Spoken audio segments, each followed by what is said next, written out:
माझं नाव कुणाल राजेंद्र सोनार आहे. मी धुळ्याहून आहे.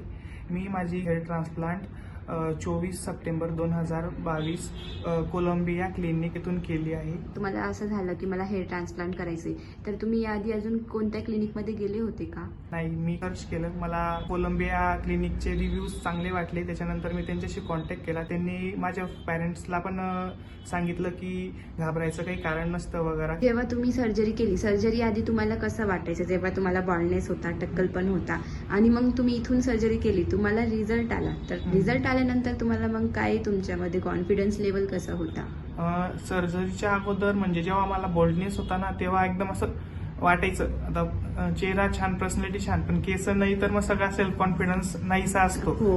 तर त्याच्यानं काहीतरी मग सेल्फ कॉन्फिडन्स वाढावा म्हणून तर मग शेवटी केसांमुळे सगळं म्हणजे तुम्ही खुश आहात आमच्या रिझल्टमुळे?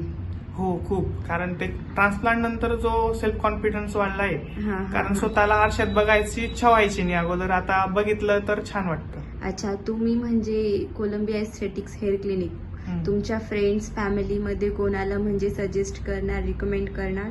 हो, मी माझ्या भरपूर फ्रेंड्सला रिकमेंड केलं होतं. त्याच्यापैकी काही जण येऊन करूनही गेले इथनं. आणि जर कोणी विचारलं तर मी कोलंबियाच सजेस्ट करतो. ठीक आहे सर, थँक्यू सो मच.